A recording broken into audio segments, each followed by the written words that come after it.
little bit, then I get her back on the table, and we're good. Well, the brother beat me, and my wife had to shoot him, which, you know, she's not comfortable playing other people just yet.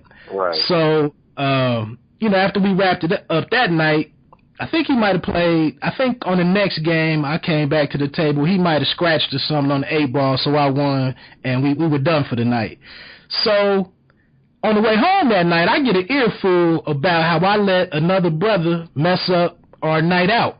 You know, I didn't let this cat come along and destroy, you know, the family, the his and hers night out. Right. Date night, exactly. So we've been back. We probably go every other weekend, and I would say maybe 4 out of the 6 times that we've been, my man comes back. But the last couple of times he has not been with his female. Okay. So the first time the first time I let the guy into the game because he called me out with the fact that I didn't have any quarters on the table to kind of reserve the game for next game. Okay. But I would have been 100% in the right if I just said, nah, man, I'm with my lady. You know, we're not playing anybody else. But like I said, I had my own motives, and I told my wife, well, babe, according to the laws of the bar, you know, I didn't have any money down, so really the table was open. Right. But on these next few trips to the bar, I made sure that I got at least 2 quarters up there, so that if my man does come along, you know, I can't say, well, you got to wait 2 games, and hopefully that would make him leave. But my man is persistent. So, long story short, man, we played a couple more times. As I texted you earlier, I'm kind of like LeBron in the finals against him. I think my record on him is like 2-5 or something, 2-6 head to head.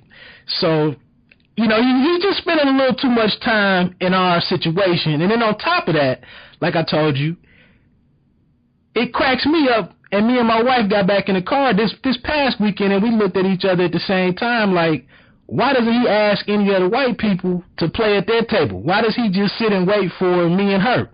Right. So that was kind of the funny part of it. Like, you know, you're obviously in this interracial relationship. Why you only feel comfortable approaching the black people in here? Right. So, I don't know how to put this toothpaste back in the container now, man.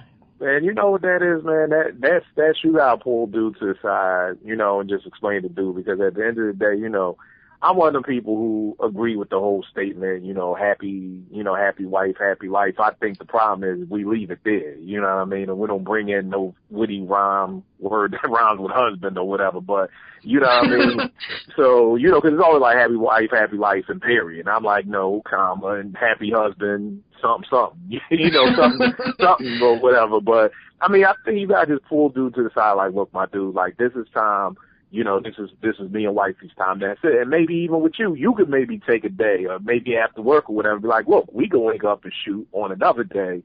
But for these days, like, dog, this is like same thing you would do, like, you know, like with my daughter. You know what I mean? It's like if I'm out, you know, and if me and her just playing around or something, then if somebody did come up, it's just like, nah, bro, you know, like, yo, I'm this daddy-daughter time right here. You know, and cats know that. They know, like, yo, when I'm out with my daughter, like, that's what it is. You know what I mean? So I think wifey wants you to kind of solidify that with, like, nah, like, this is our time. You know what I mean? Which at the end of the day, it's one of those parts of the game of marriage where it's like, look, even if you don't agree with it, it's one of them things where it's like, you know what? That's what'll make her happy. Like, it is our date night. And, you know, that's what it is. You know, and if you put yourself in another position where, like, maybe it's something, she's doing something that she likes doing, and you getting dragged there, like, it's like you gotta go see the dance theater or Harlem or something else, and some chick is talking to her the whole time, you may dig that. You may be like, yo, this is good money. I ain't gotta talk about this. You know, this is good. She over here with this shit. Understanding that women are sometimes different. It's like, look, you know, I want to take an interest in what you like, and so I want to shoot pool, and you're teaching me, but now you're over here shooting with this dude, so you pushing me to the side. You know, a lot of times, and I tell my wife this is hard for men to take an interest in things that women like because they're not very manly. Like, you don't think anything if you see a woman out watching the game or listening to hip hop, the things we like, that's cool, but I always tell shorties who, maybe dating somebody like, yo, if you dating a new dude and his favorite show on TV is the Have and the Have-Nots, I don't know if dude is playing for the Sixers. I don't know if that's the dude you want to get with if he talking about his favorite show is Keeping Up with the Kardashians. So it's harder for us to kind of really, really buy into what they're selling, because it's hard to have to sit there and watch the dance theater of Harlem if you're not in the dance. It's harder for us to get into things that women like than vice versa. So, my thing is, you could just explain to wifey, all right, boom, that's cool. But you know what? I do enjoy shooting with dude because I'm trying to get better. So, if you don't mind, maybe after work every other week or every week, I'm gonna link up with dude and we shoot. And then, explain to dude, like, look, man, this our time, man. It is what it is. So, but I think that's the best way, because at the end of the day, my biggest thing with doing this is I always want both people to be happy. A lot of times when you go to coaching, it's like, okay, this is all the stuff that he's doing wrong, this is all the stuff that she's doing wrong. Now, I want both people to be happy, because at the end of the day, that's what because at the end of the day, if you always doing stuff to make her happy, at the end of the day, it's going to eventually get on your nerves, and vice versa. So. Right. That's when that resentment starts to, Exactly. So my big thing is, let's make everybody happy. Like you said, I do enjoy shooting. I do enjoy shooting with him. So, every Wednesday after work, I'm going to meet up with dude, shoot for a couple of hours. That's good. And when me and you get together for date night, it's all about you. He ain't coming to the table. If he do, he getting, pushed to the side or whatever. So then that way everybody happy. Right. And that's that thing, I think, when it's really a strong point for women, is that she could possibly, and I hate to, puff up myself like that, but she could possibly never get tired of doing an activity with just me and her. But as a man, we steady sitting here looking for the next challenge. If this is going the way it is, that's cool, but who else in here could I beat? Or, or my man over here just challenged me. So, I say that, and then I also think about it. It's like, I don't know if I just feel foolish trying to have this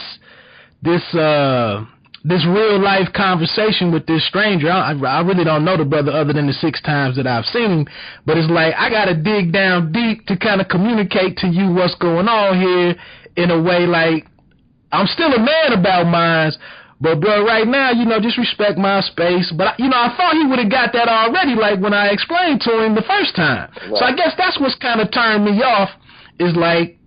And that's back to your earlier point, as men, we don't really get into communication, maybe that's why we got the silent little head nods and say what's up, is to just be efficient in our communication. Right. And it's like, bruh, I told you 2 months ago, what the deal was. Now, if I'm in here by myself, cool, but if I'm in here with my wife, but we're to the point now.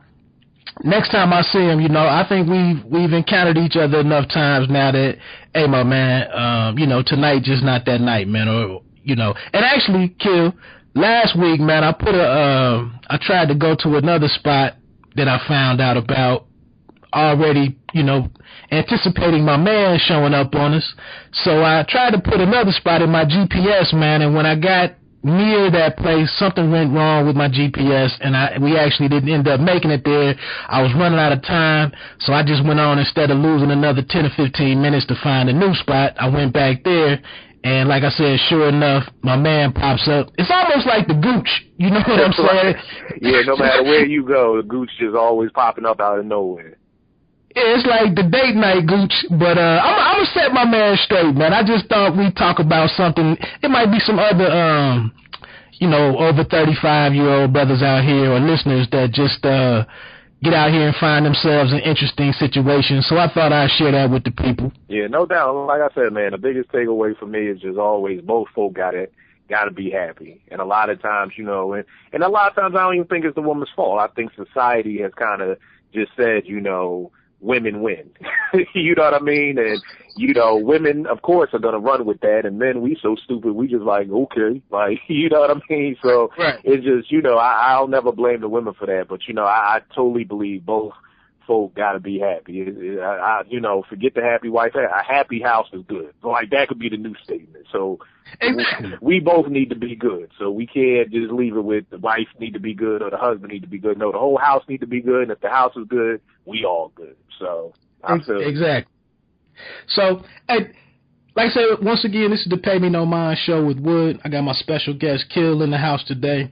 So we're going to get into a few other things, man. We're going to mix it up with music and maybe even some we've already talked about some film, and then we'll close things out with some sports is kind of what, you know, I try to stick to. But like I said, I do look forward to interesting conversations on the culture. So since I got you on here, man, it's been a good year, in my opinion, in 2015, maybe even going back to December of 2014. I thought it's been a pretty good run for hip-hop in general.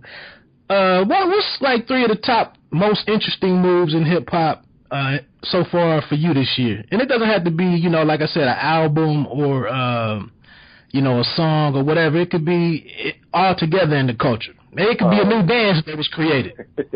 I think the starting with, well, like you said, I always, whenever I do my year in review joints for my site, willmakebeatsforfood.com, I always start with December because, you know, it's like, you know, I feel like that's the beginning of the year, you know what I mean, for music sometimes. So the number one thing for me would be the Prime album, Preemo and Royce getting together and dropping their album, you know what I mean, because I remember when I first saw the video for You Lose, and I want to say like that dropped like maybe in like September or October.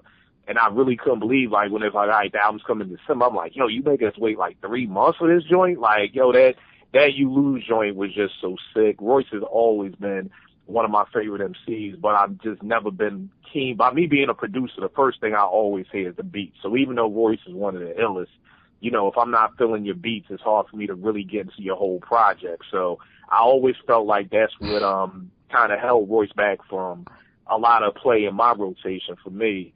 And then this just being the first, you know, fully produced Preemo album, you know, in a minute. And then I also thought it was ill that they were only sampling the one artist, Adrian Young. So all three of those things together just really made me really anticipate this album, you know, checking all my little download sites to see if it leaked and really looking forward to the album. And the crazy thing is it's one of the few original CDs that I actually keep in my car with me because I'm like, yo, at any time I could want to throw this on, you know what I mean? And, you know, I keep a lot of stuff on my hard drive in my car and a lot of burnt CDs, but, you know, they get scratched up. But Prime is one of the CDs that stays in my car because I'm like, at any time I don't feel like scrolling through my hard drive to find it or it being scratched, so I can always just throw it in at any time. So that's definitely one of my joints. I would say the other joint is this Dre Compton album, man. You know what I mean? Again, you know, a lot of what the good thing that I love about hip hop is nowadays is when I'm hyped for something, because it's very seldom that I get hyped for anything. You know what I mean? Like, so much stuff comes out. So whenever I'm excited and I think I saw it on Twitter, and it was like Ice Cube was in Philly on Power 99 talking about Dre got an album coming out, you know, the 1st or whatever, August, and I was getting hyped, like, all right, you know, Cube said it, because with Detox, it's always been, you know, a lyric here or something there, but this was the first time, like, I heard somebody saying, like, yo, you know, Dre's coming out with something. And then when the following week when Dre announced it, you know, again, hype as hell, and you know, just I love the album personally. Yeah, I think the album is incredible. I haven't heard it yet, and I'm gonna get into why I'm a little late on it. And I wanted to back up really quickly. I was a little late to the party on Royce the 5'9", and I just noticed something because the song shuffled up on my iPod at work yesterday. Man, did you have a problem with You Lose and the fact that it's so short? I do, but the problem is I heard that Royce said he really didn't like the beat. You know what I'm saying? Wow. So, which is incredible to me because I think it's the dopest beat on the album personally. So, and that's what it hit me with yesterday. Was like, yo, this is my favorite, with the exception of the joint with Jay Electronica. Right. That's my favorite track on there. Right.